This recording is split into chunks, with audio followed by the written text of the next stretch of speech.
Hello, ladies and gentlemen, and welcome back. In this video, we're looking at question number 22 on our 2012 Gauss paper. In downtown Gaussville, there are three buildings with different heights: the Euclid, the Newton, and the Galileo. Only one of the following statements below is true. The Newton is not the shortest, the Euclid is the tallest, the Galileo is not the tallest. Ordered from shortest to tallest in height, the buildings are. Okay, so we know only one of these statements is true, and that means the other two are false. But the question is, well, which one's true? We don't know. But we can try and work it out. Okay, so what we can do is we can go to these and we can say, all right, what are my statements? The Newton is the tallest. Sorry, Newton is not the shortest. Euclid is the tallest.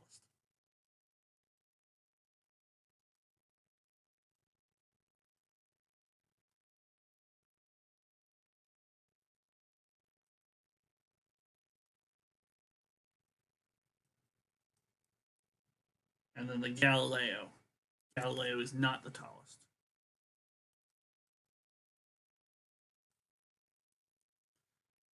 Okay, oh, shortest, whatever.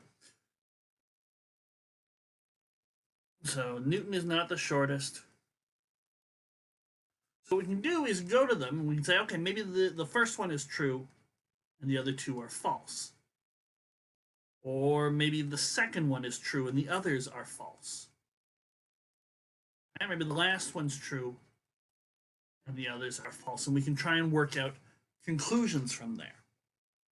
Okay? So, for example, if I know, so we'll work in red for the first one. Suppose the Newton is not the shortest. Now let's try and order things from smallest to tallest. We'll put the tall ones further up. Okay, so the Newton's not the shortest, so I can't put Newton at the bottom. Okay, well, let's see what else we can do. And we know that the Euclid is not the tallest because we're told that one's, or we're assuming that one's false. So Newton can't be at the bottom. Actually, here's a nice way to do it. So it could be the Newton, the Euclid, or the Galileo, Newton, Euclid, Galileo, Newton, Euclid, or Galileo. Now I know the Newton is not the shortest, so it's not going to appear down there. Okay, I know the Euclid is not the tallest, so it won't be up there. And it's false that the Galileo is not the tallest. So that would mean that the Galileo is the tallest. So G is there. Okay? And we can see, okay, the Newton must be not the shortest, so it's got to be the middle one, and therefore the Euclid is the smallest. And this would give me a nice little ordering of E, N, G. That's assuming, of course, the first one is the one that's true. What if instead the second one was true and the others were false? So here I'm putting, we're ordering from top to bottom, and anything, as far as I know, could be the tallest or the shortest. Okay, so for, if the second one is true, that means the Euclid is the tallest. The Euclid is the only one that can be highest up. Okay? Now we know that it's not true that the Newton is shortest. Okay? That means the Newton must be the shortest one. Okay? And it's false that the Galileo is not tallest. Well, the Galileo not being tallest, if that's false, the only way that's true is if the Galileo is tallest. And then we have a problem because we've got two buildings that must be the tallest, the Euclid and the Galileo. So this is how we can see that there's no way that the second one is the unique true one. Okay? What if the last one were true? Okay? If the last one were true, then we'd have, it's true that the Galileo is not the tallest.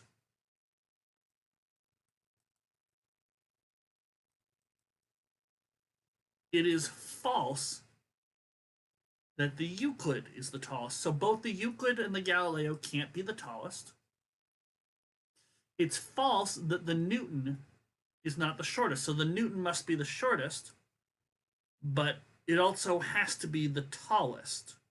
because the Euclid can't be the tallest and the Galileo can't be the tallest. So the Newton has to be both the shortest and tallest building, and the Euclid and Galileo have to be both the middle range build. Well, that's impossible as well. Okay? So the only one that managed to work out is assuming that the first statement was true and the others were false. And we just happened to stumble upon that right away, and we got a nice answer. So you could have stopped at this red one, said, okay, the logic works out, and it's the way the Waterloo contests work. If you go back all the way back and read the instructions, you know that each question has only one correct answer. Okay? So you can say, all right, well, the red one works out logically. Its answer is here, shortest to tallest, ENG. Okay? And so if that is a possible answer, the others can't be answers themselves. So you didn't actually have to work through the logic of the blue and the logic of the green case. And we get an answer of C. Okay. So we can now move on to question number 23. Only a few more questions to go. Very exciting. Feel free to give question 23 a try before joining me in the next video to watch that one.